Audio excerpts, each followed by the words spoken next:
Hi, I'm Mike Kontos for Cardiosource. Today I'll be talking with Dr. Ben Scirica, a biomarker expert with the TIMI Group, who is currently an associate professor at Brigham and Women's Hospital.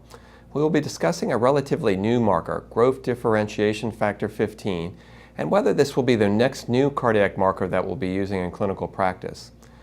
Ben, can you tell us what growth differentiation factor, or GDF-15, is? GDF-15 is part of the transforming growth family factor that is in regular healthy myocardium, not expressed very commonly, but in times of stress, whether it's ischemia, whether it's reperfusion, there is an upregulation of the expression of this protein that then is sustained actually over days and even weeks after the insult. Is it somewhat analogous to CRP or BNP, or is it, what differences does it have from those other two markers? It is. It has a couple different features that are differently. It tends to be something that's regulated within the myocardium and seems to stay expressed for longer than, for instance, the natriuretic peptides. The natriuretic peptides will get an acute hemodynamic stress and may peak and then come down. C-reactive protein is actually produced predominantly probably not in the myocardium, but GDF-15, when it's stimulated by injury, ischemia, or reperfusion, it will be expressed and actually stay elevated for a much longer duration. So it has a bit of a ability to probably be part of the entire remodeling phase after an acute injury. Do you think it's a better test for identifying long-term risk in patients with asymptomatic coronary disease, or is it more appropriate for the patient who we know has acute coronary syndrome? I think that really does get to the question of what you're using the test for and how specific it is for the diagnosis that you're looking for, the prognosis that you're looking for. I think when we're talking about the acute coronary syndrome patient, we really are focusing on what's the risk associated with that particular injury. And so we're trying to identify what other markers can we find that identify a patient who is not going to do well based on that particular event. If we're looking at the asymptomatic patient, we may still be seeing some underlying pathology and pathophysiology, which is expressed by the elevated levels of GDF-15, but it's harder to know what I think the underlying stimulus of that injury is compared to the ACS patient, where we think it's very much likely due to the acute thrombus causing an acute ischemic episode. Because it may be elevated in patients with acute coronary syndrome, do you think it would be useful to screen patients who come in through the emergency department with chest pain to identify those who are currently having an ACS? Is there any data that's looked at this particular marker in this patient population?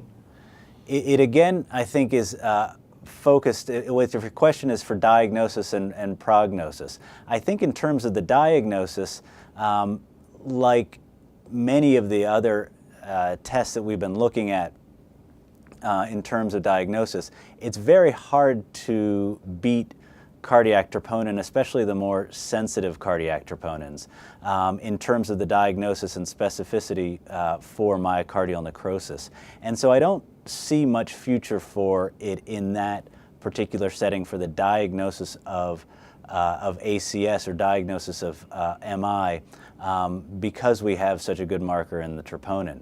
Where I think it may be different and offer complementary information to troponin and to natriuretic peptides is when we're talking about the prognosis and the potential for therapeutic implications.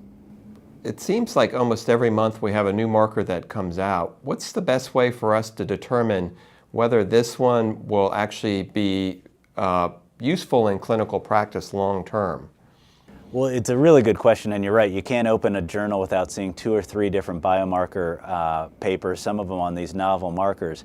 And I think a biomarker has to go through several stages before we would ever consider it ready for prime time, let alone something that we would want to give it a high indication for use.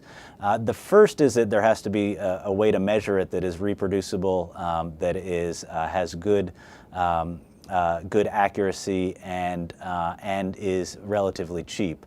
But once you get beyond that, we have to make sure that it offers incremental information beyond what we have right now.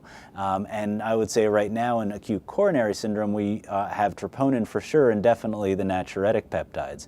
And so you want to show that it shows incremental benefit in the relationship between that marker and outcomes. And we typically look at that with simple hazard ratios or odd ratios, differences or improvements in the C statistic when you add the new biomarker, or some of the more recently described metrics like net reclassification index or IDI, in terms of showing that it actually does show some incremental benefit. And that's just for prognosis.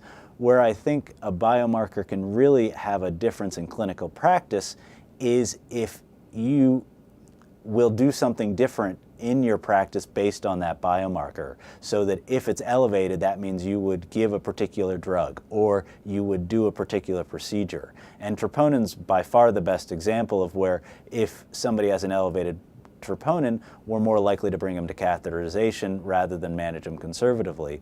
That's been a much higher bar than just prognosis, and one that many biomarkers, in fact almost all, have not shown with the exception of troponin. So we're still waiting for more information before we'll probably see this marker in general use? It is. I think we do need to see some more. There have been some really nice studies that have looked at it. One from the Frisk investigators, one of the early ones, looked at GDF-15, and they did feel that there was a benefit of an invasive strategy versus conservative among patients with an elevated level of GDF-15. Another data set that where GDF-15 was examined was the PROVE-IT trial, which looked at atorvastatin 80 versus pravastatin 40 milligrams. And while GDF-15 showed a very good ability to identify patients at higher risk of death, MI, and heart failure, it didn't identify patients who would be more likely to benefit from receiving the intensive statin therapy. And so we don't have a clear treatment interaction in that sense.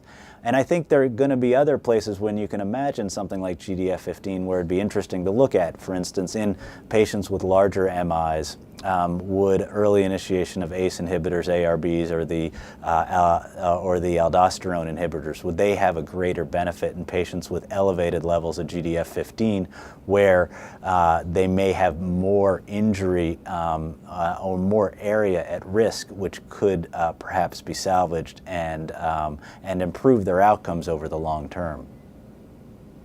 Well, Dr. Scirica, thank you so much for joining us today for that excellent discussion.